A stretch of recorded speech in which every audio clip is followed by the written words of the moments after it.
최근에 지난주 정도였던 것 같은데 JMS라고 들어보셨을 겁니다.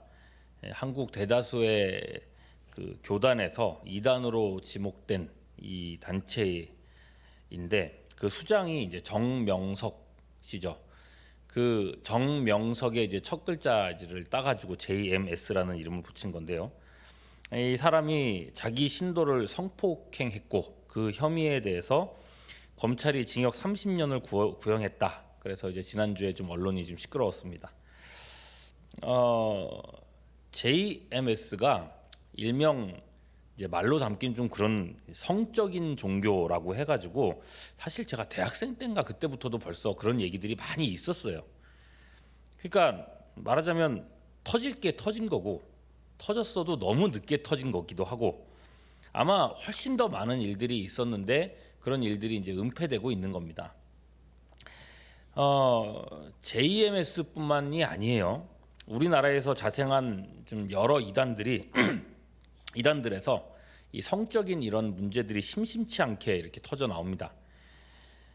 근데 이 그렇겠다 싶은 게 그럴 것이 이 사람들 이단들의 교리를 살펴보면요, 그 자체에 교주에게 성을 상납하게 하는 그런 교리가 아예 있습니다. 소위 이제 피가름 교리라고 하는 거예요. 첫사람 하와가 뱀에게 속아서 이제 선악과를 따먹었다. 이 얘기를 악마와 사탄과 이 하와가 성적 관계를 맺은 것이다. 이렇게 해석을 해요. 그렇게 해서 그의 피가 더러워졌다는 겁니다. 그리고 더러운 피를 깨끗하게 가르려면 어떻게 해야 되나?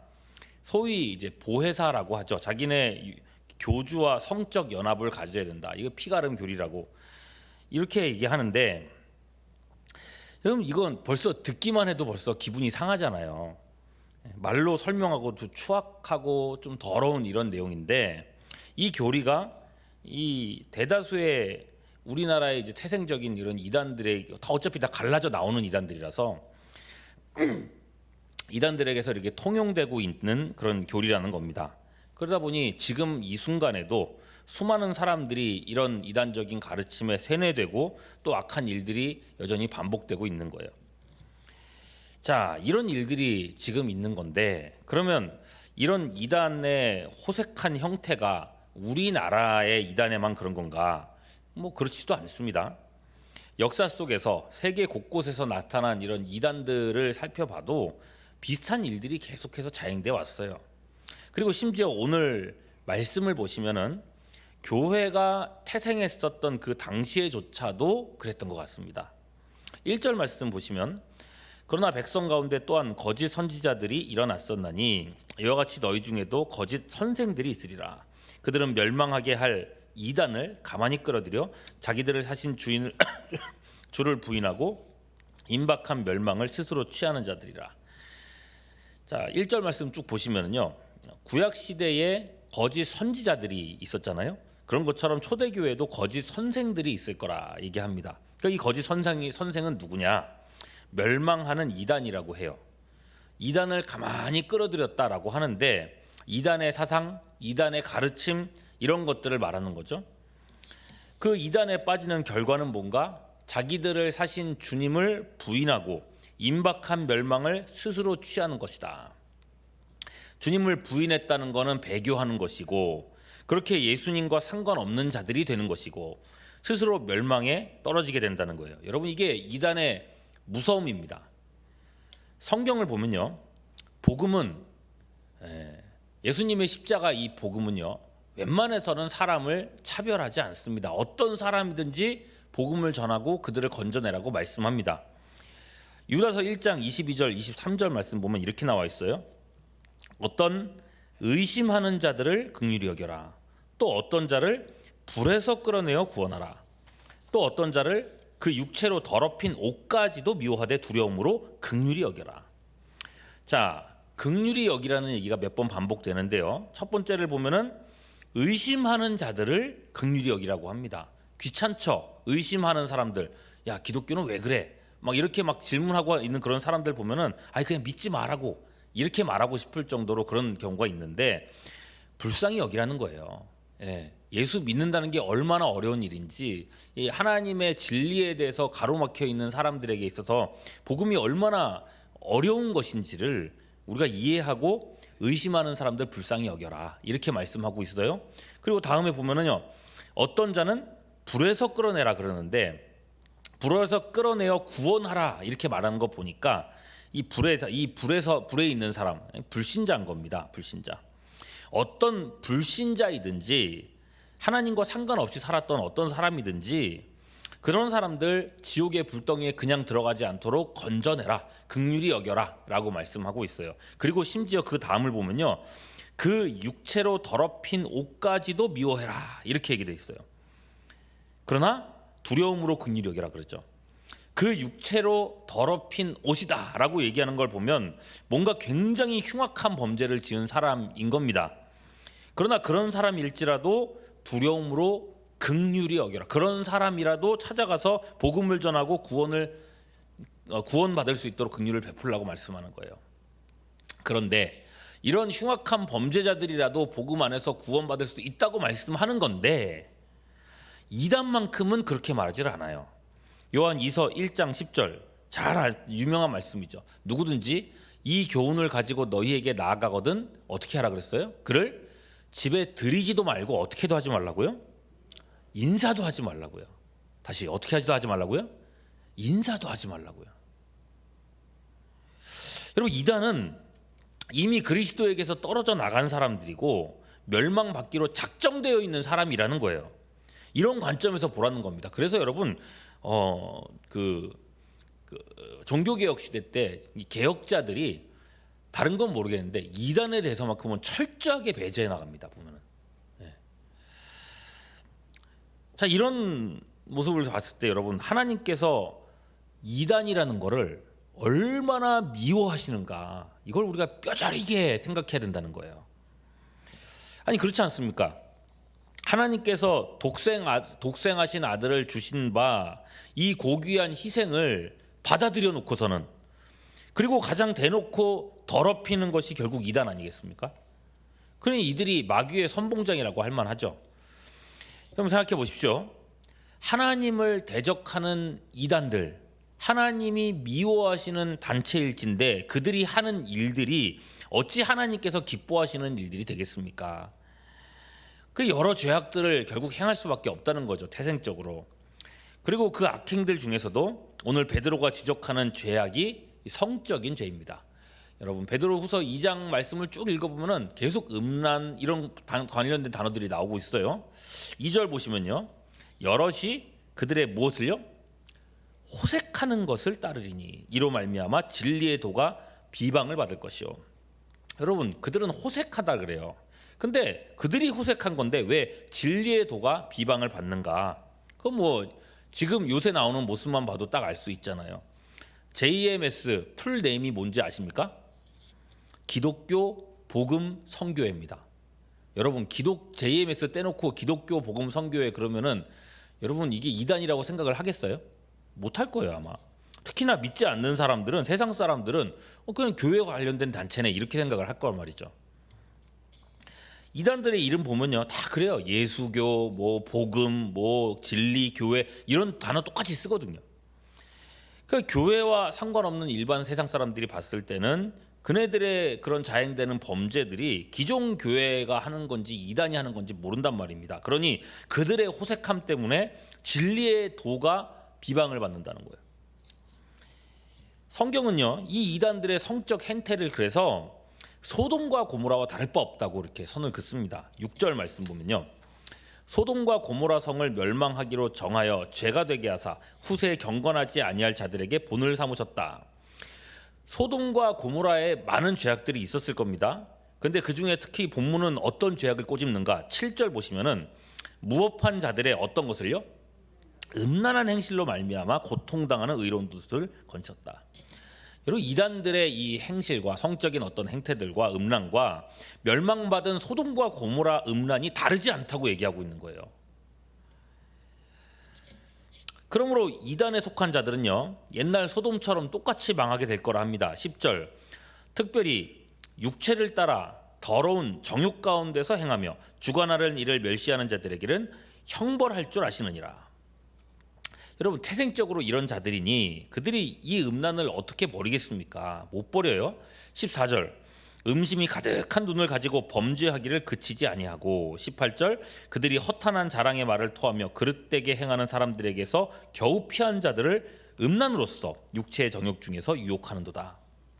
여러분, 언론에서 크게 다루지 않아서 그렇지 여러 이단들을 보면요, 그런 조사한 이렇다 문서들 같은 거 찾아보면은 이단 단체에서 성적 문란의 이런 문제들은요 항상 빠짐없이 그렇게 지적이 나옵니다. 뭐 물론 이제 이런 식으로 얘기를 하다 보면, 이단의 성적인 문제들을 얘기하다 보면 어떤 분들은 반박하고 싶은 말이 있을 거예요. 아니 목사님, 뭐 꼭 이단이라서 성범죄 저지릅니까? 기존 교회에서도 그런 분들 있던데요, 그러는 거죠. 기존 교회 목회자들 중에서도 그런 문제로 뉴스에 오르는 사람이 있는데 이걸 꼭 그렇게 이단의 문제라고만 얘기할 수 있을까요? 질문하실 수 있을 것 같습니다. 그렇습니다, 여러분. 기존 교회 목회자들 중에서도 성범죄에 연루되는 일들이 이제 한 번씩 이제 언론에 나오죠. 같은 목회자로서 또는 성도로서 뭔가 낯뜨겁고 부끄러운 일임에 틀림없습니다. 그럼에도 불구하고 그럼 그게 이단하고 뭐가 다르냐라고 묻는다면요, 저는 이렇게 얘기하고 싶습니다. 성경의 다윗을 보십시오. 하나님의 마음에 합한 사람이다. 그야말로 하나님께 일방적으로 사랑받았던 이 다윗, 이 사람이 이웃집 아내가 이 목욕하는 거를 몰래 엿봤습니다. 근데 이게 얼마나 자주 그리고 또 얼마나 오랫동안 그런 일들을 행했는지 모르겠는데 결국 시간이 길어지다 보니까 그녀를 범하고 말았습니다. 예, 이건 여러분 하나님께 버림받았던 사울 왕도 행하지 않았던 일이거든요. 이런 사람이 있을 수 있나 싶죠. 자, 그 다윗이 어떻게 되었습니까? 나중에는요, 선지자 나단이 와서 그의 죄를 지적했을 때에 다윗은요 그 자리에서 그냥 무너져 내려버렸습니다. 시편 51편은 이 당시에 그 다윗의 마음을 그대로 기록한 그런 시예요. 다윗의 시인데 이렇게 적혀 있습니다. 제목을 보면요, 다윗의 시 인도자를 따라 부르는 노래. 다윗이 밧세바와 동침한 후 선지자 나단이 그에게 왔을 때, 자, 그에게 왔을 때 당신이 그런 사람입니다라고 얘기했을 때 다윗이 어떻게 반응했는가? 시편 51편 1절에서 3절 하나님이여 주의 인자를 따라 내게 은혜를 베푸시며 주의 많은 긍휼을 따라 내 죄악을 지워주소서. 나의 죄악을 말갛게 씻으시며 나의 죄를 깨끗이 제하소서. 물은 나는 내 죄과를 아오니 내 죄가 항상 내 앞에 있나이다. 계속해서 내 죄입니다라고 인정을 하고 있어요. 그리고 이게 얼마나 하나님 앞에서 큰 죄였는지를 인정하고 하나님 앞에 고꾸라졌습니다. 그야말로 그냥 다 무너진 거예요. 하나님 앞에서 내가 할 수 있는 책임을 다 하고자 했습니다. 이게 다윗의 모습이었고 하나님은 그를 받아들여 주셨죠. 기존 교회의 어떤 목회자들 중에서도, 존경받는 그런 목사님들 중에서도 비슷한 그런 성적인 범죄에 빠진 사람들 뭐 종종 나오긴 합니다. 제가 그분들의 어떤 뭐 개인사나 또는 그들의 마음을 알 수는 없지만 하나님의 마음은 알겠어요. 그분들이 하나님의 택하심을 받은 사람들이라면 하나님께서 반드시 그들을 찾아가시고 그들의 양심을 쪼개시고 그들이 전했던 그 말씀을 가지고 그들의 심령을 쪼개시고 그 안에 들어가셔가지고 기어이 그들에게서 회개를 이끌어내실 겁니다. 그리고 그 죄에 대한 유무형적인 책임을 다하게 하실 거라고 믿습니다. 저는 그렇게 개인적으로 믿고 있습니다. 무슨 말을 하고 싶은 거냐면요, 목회자들이라면, 하나님의 이 말씀을 맡은 자들이라면 어쨌거나 성적인 이 범죄의 무서움을 잘 알고 있다는 거예요. 이거를 가지고 무슨 이게 성경적으로는 이것도 합당하다, 정당하다 이런 식으로 나가지는 않는다는 거예요. 근데 이단에 속한 사람들은 어떻습니까? 처음에 봤잖아요. 그들의 이 교리, 더러운 교리, 아예 태생적으로 있는 교리. 그들의 교리가, 그들이 갖고 있는 성경 해석이 그들의 양심을 회개하게 만들지를 못합니다. 오히려 자기들이 뭘 잘못했는지도 몰라요. 왜? 성경대로 했는데 이렇게 나오는 거죠. 그래서입니다. 19절 그들에게 자유를 준다 하여도 자신들은 뭐라고요? 멸망의 종들이니. 누구든지 진 자는 이긴 자의 종이 됨이라. 어차피 그들은 멸망의 종이라는 거예요. 멸망에 속해 있는 사람들이라는 거예요. 멸망이 목에다가 줄을 달고 끌고 다닌다는 거예요. 목줄에 끌려다니는 짐승처럼 자신의 죄에 대한 깨달음이나 회개 같은 건 없이 자신의 죄악에 속절없이 끌려다니는 사람들. 그래서 22절에 이렇게 얘기합니다. 참된 속담에 이르기를 개가 그 토하였던 곳에 돌아가고 돼지가 씻었다가 그 더러운 구덩이에 도로 누웠다 하는 말이 그들에게 응하였도다. 여러분, 이럴 수밖에 없다는 겁니다. 이단에 빠지면 결국 인생이 송두리째 망가진다는 거예요. 수렁에 빠진 것처럼 나올 수가 없다는 거예요. 하나님께서도 그들하고는 인사도 하지 말라고 말씀하실 정도가 된다는 거예요. 얼마나 무섭습니까? 이 모든 것이 우리에게 무엇을 경고합니까? 이단과는 처음부터 상종을 하지 말아야 된다는 거예요. 성경 말씀 그대로죠, 그죠? 그들과는 인사도 하지 마라. 심지어 이들은요, 자기 정체를 숨기고 접근하기 때문에 그들이 어떻게 접근하는지 그들의 전략도 알고 우리 자신과 우리의 가족들을 지켜낼 수 있어야 되겠습니다. 네, 최근에 우리 그 권남계 목사님 우리 그 강의 들었었죠. 신천지가 어떻게 접근하는지. 그러고 많이 보셨잖아요. 그거 하고 나서 여러분들은 이걸 뭐하러 하나 싶으셨는지 모르겠지만은, 여러분, 우리 교인 중에 집사님의 손주가 똑같이 당했습니다. 똑같이 당해가지고 MBTI, 그 길에서 MBTI를 하는 거를 하고 내 마음을 너무 잘 알아주는 사람이다 해가지고 점점 따라가는데, 그 얘기를 들은 그 집사님께서 이거 권남계 목사님 했던 그 내용하고 똑같은 거다 생각해가지고 알아보니까 신천지가 맞았던 거예요. 여러분, 그렇게 한 사람을 건진 거예요. 그렇게 한 사람을, 내 가족을. 여러분, 이 땅에 얼마나 많은 이단들이 있으며 각 이단들이 영혼을 삼키려고 얼마나 혈안인지를 우리가 안다면 참으로 깨어서 바른 신앙으로 우리가 무장하고 우리 가족과 우리 자신을 지키는 우리 모두가 되어야 하겠습니다. 하나님 안에서 이 믿음을 잘 지켜나가는 우리 모두가 될 수 있기를 주님의 이름으로 축원합니다. 기도하겠습니다. 주님, 나나 또는 내 가족이 자신도 모르게 이단과 연루되어 있다면 우리에게 지혜를 주사 속히 깨닫고 끊어내게 하여 주시옵소서. 오직 하나님의 진리 안에 깨어있게 하시옵고 이 마지막 시대에 주님과 함께 동행하는 믿음들 되도록 인도하여 주시옵소서. 오늘도 주님을 의지하옵고 우리 구주 예수 그리스도의 이름으로 기도하옵나이다. 아멘.